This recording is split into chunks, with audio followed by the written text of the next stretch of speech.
Yo, what's up, everybody? Welcome back. Today, I want to talk to you guys about why I choose to grade with PSA.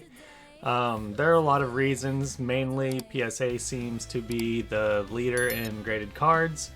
There's a lot of controversy about that, mainly the fact that they're pretty inconsistent, which I do agree. The inconsistency is kind of annoying.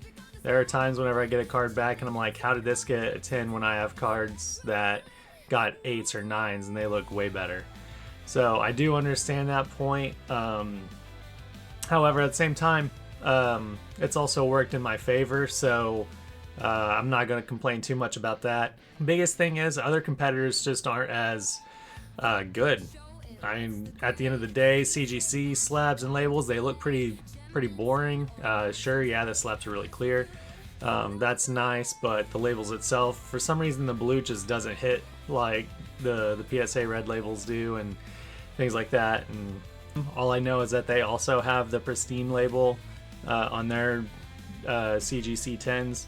That does create a little bit more value to them, but I think it's just so unpopular that it's not very good. They recently had a scandal involving grading cards that were fakes, essentially counterfeit cards, right? And they graded those and people lost money on that because they were buying something that they thought was authentic because CGC said it was. So because of that scandal, I'll probably avoid them as well. Beckett, they're good. They're actually improving. I think the changes that they made with the grading system to have a 9.5 average be a 10 now, I do like that. That kind of gives them a little leniency to maybe rival PSA's grading criteria a little bit. It used to be you would need 3 9.5s and a 10 to get a Gem 10. Now you only, all 4 categories can be a 9.5 and you can still get a 10, which is good. It does loosen their restrictions a little bit on their Gem Mint 10s for Beckett. There may be some cards I'll be willing to send to Beckett just because of that. I know for sure I'll send my better quality looking cards to them just because I know that, you know, it might actually be able to get a 10 nowadays instead of a 9.5. A lot of people are complaining about the standards for a gold label pristine 10 from Beckett, saying that the value of that will be lesser because of the change. I disagree. The requirements for pristine haven't changed. It's just the requirements for a Gem Mint 10 have. So gold label pristine still has just as much, if not more, value than it did previously. Now, as far as black label goes, black label still exists. So if something's going to get a black label, it's still going to be worth more and carry a premium compared to any other PSA 10 or CGC 10 or anything like that. So the value in Beckett, I think, actually might have gone up. If there's one company that I might switch to, Beckett would probably be that one. As far as companies I'll definitely avoid Tag.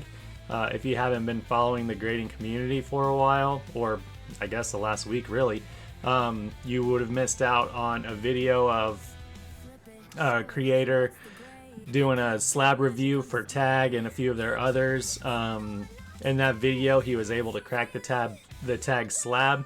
Tag did come back and say that that's intentional and that is to prevent tampering with the card, etc. If that's the case, for me, I get things graded to protect the card, and if it's that fragile for me, I'm pretty clumsy. I may drop that thing, I may drop something on it, I may close something on it, and if it's, you know, falling apart just from that little bit of pressure, that's not really something I want to protect my valuable cards in. I understand it may be the design that Tag has created for their slabs. I just don't like it. It's not for me. I want my cards to be protected in a hard case. I don't care how clear the case is. As long as my cards are protected, I can see my PSA cards just fine, so I'm not worried about that. Tag cases are cheap too if, you know, they're breaking like that. It's not my thing. Some people may be okay with that, but I don't want to have to buy a aftermarket hard case to protect the card that I got put in a hard case to protect it. Some people also like to say that Tag and their grading criteria is more strict because it uses AI. I don't think that's true. I saw a video of a creator recently getting some cards back from grading. They were getting them cross-graded. A lot of them went up in their scores versus CGC and PSA. So they went from 8s to 9s. Some of them went up to 10 from a CGC or a PSA 8. So I'll link that video in the description below. I don't remember the name of the creator at the moment, so I'll just leave that link in below so you can see that. The grader saw some defect that warranted dropping that card from a PSA 10 to a PSA 8. And if Tag is going to pick that same card up and say no, it's fine, it's a 10, then there's either something wrong with their grading criteria or their AI system's just not working the way it should be. Tag also likes to claim that because of their 4 patents that they're the only company using AI grading, which isn't true. AGS also does AI grading. They also have a similar QR code on the back that allows you to see the defects in the card. It's not as in-depth and you can't toy with it as much, but they do give you several images of what the AI had shown. And they're also very cheap. Unfortunately, their cases are also pretty cheap. So with that, I'm probably going to continue to grade through PSA, maybe switch to Beckett for the better cards that I have in my collection.